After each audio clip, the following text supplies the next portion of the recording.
So yes, I'm jumping from one report to the other because I had to DVR and watch Raw and SmackDown in one sitting because I've been so busy, and this is one of the worst going home weeks before pay-per-view ever. Ever. And this is one of the worst roads to WrestleMania thus far. But anyway, a replay from Raw, Vince McMahon announcing that Charlotte will replace Becky Lynch at WrestleMania. Charlotte comes out to massive boos, and hell yeah. She said since day one, WrestleMania was her destiny. Survivor Series, who did Becky choose to replace her? Yeah, that was a choice. Yeah, she chose Charlotte. The McMahons made a smart business decision, and it will be the biggest match of the year because it will have Charlotte Flair in it. And she, quote-unquote, dedicates her victory at WrestleMania to Becky Lynch. And at Elimination Chamber, Charlotte will be at the front row, and maybe we'll see a new Raw Women's Champion because Charlotte will be there watching Ruby Riott take on Ronda Rousey. What if, just what if, Ruby Riott wins that championship and the Riott Squad wins the Women's Tag Team Championships? What if, right? That will just throw a whole monkey wrench into WrestleMania as far as this women's evolution. What does that do? It just... I don't know. So, just like on Raw, SmackDown had their own, you get the pin, you're safe, but if you get pinned, you get beat, you're going to be the first team in the Women's WWE Tag Team Championship Elimination Chamber match. Carmella and Naomi actually win the match, the Fabulous Glow, and they beat Mandy Rose and Sonya Deville, so they'll appear in first, along with Bayley and Sasha. And the Iconics were in the match, but they wanted not to be a part of the match for the most part. They played it smart and attacked Fabulous Glow after the match, so the Iconics stand tall. Iconic. Yeah, Beautiful People remix. It's basically who they are. So,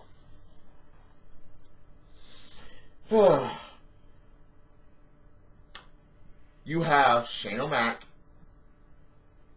and the Jizz. Shane O'Jizz TV. Long story short about this one, the Usos are their guests. The Usos come out. They talk about favorite foods, favorite colors, favorite football teams. Yeah, welcome to the Uso Penitentiary. Because they're like, wait, you think that you're the best tag team in the world, Us?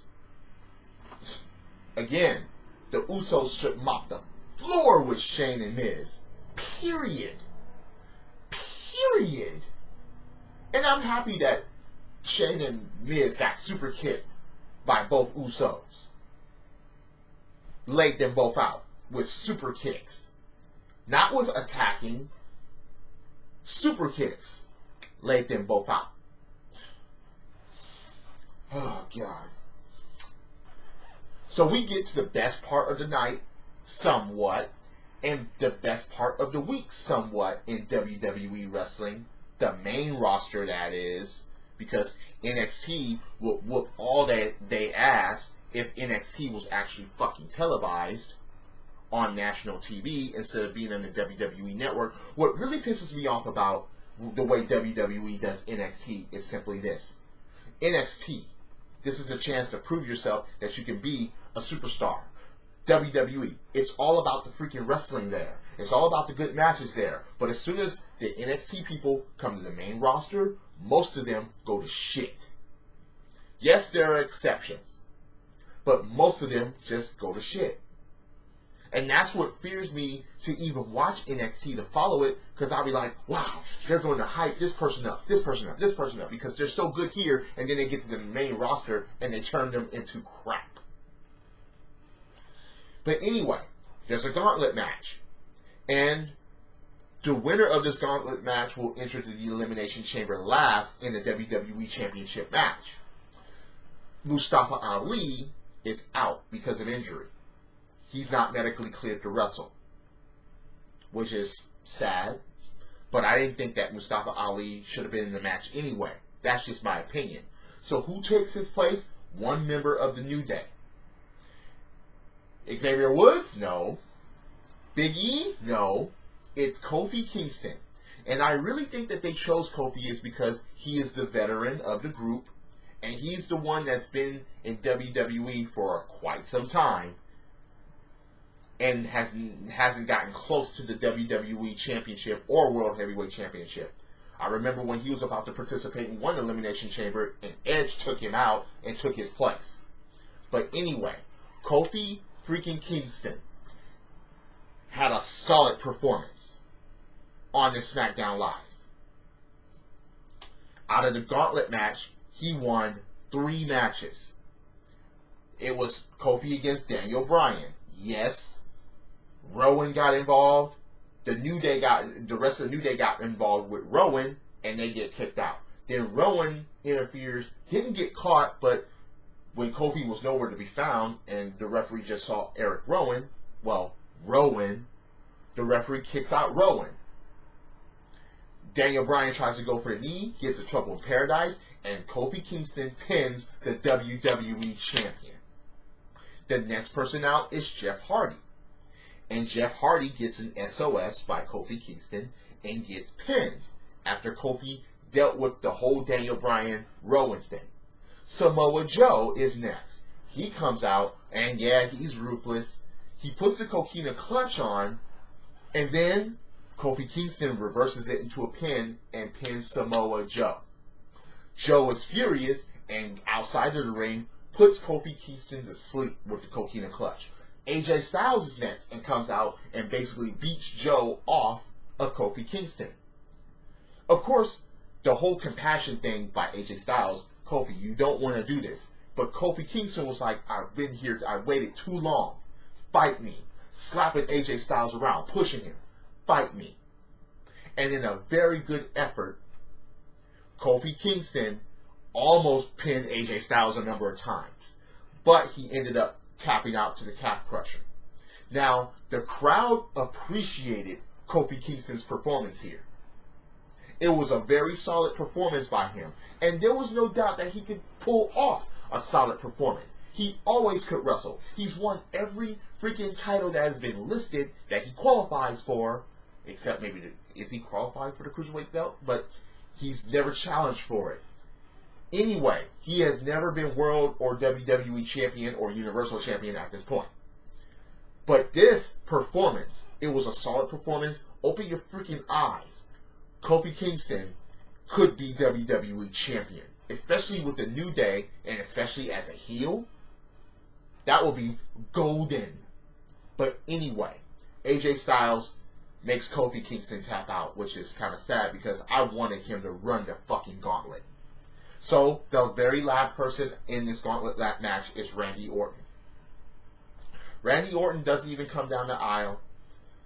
He appears out of nowhere from behind and gives an RKO to AJ Styles and then pins him, and that's it. And that ends the show. At least that didn't happen to Kofi Kingston. At least Kofi Kingston didn't somehow get past AJ Styles and get the RKO out of nowhere. And then get all that work turns to shit. At least they didn't fucking do that. But Randy Orton is now in a coveted spot to appear in the Elimination Chamber last. So yes, Daniel Bryan's WWE Championship is in dire jeopardy. And they just made that new belt. So that's why I don't think that he's going to lose the WWE Championship. I don't think that he's going to lose it because of that. But at least it's in dire jeopardy. I think that Harper is going to come out with, and he's going to be with Rowan and Bryan. So it's going to be a new type of Wyatt family with Daniel Bryan as this type of green planetary leader, whatever. But anyway, that was the WWE week of Raw and SmackDown. Well, this is a SmackDown review report, but this week, where the fuck is Asuka? Where the fuck is R-Truth? You're telling me that you for 2 straight weeks, Neither of those champions were on this show. No Rusev, no Nakamura. Seriously? Yet this is supposed to be a going home show to a pay-per-view, and two champions are not even on the show, nor are they going to be defending their titles at Elimination Chamber. This is more of a Raw event more than anything else, besides SmackDown women being in an Elimination Chamber and the SmackDown, well, the WWE Championship match. That's pretty much it. But anyway, I'm going to end this because this week in WWE has been totally shit, but with a couple of exceptions. Kofi Kingston's gauntlet performance was great, but he didn't win, so that takes a notch off. But at least he didn't get RKO'd. And then there was the Revival becoming tag team champions. Okay, that's about time, but still, could that lifted the whole going home before the pay-per-view week of WWE? Hell no. If you're on YouTube, again, if you disagree with me, if you think my opinions are full of shit, comment below. Hit that like button, hit subscribe, ring that bell for notifications. If you're on Spreaker.com or on Apple's iTunes, once again listening to this, thank you for joining along. But, as I said before, guys, I really am trying to be open-minded about this. Especially this road for Wrestlemania. I really am trying. Drop kicks, body slams, doing motherfuckers on the top rope, both feet hitting the floor. Yes, I'm a wrestling fan, but damn it. Ooh. Trying my fucking patience. This is the theme, and the theme is go. Credits.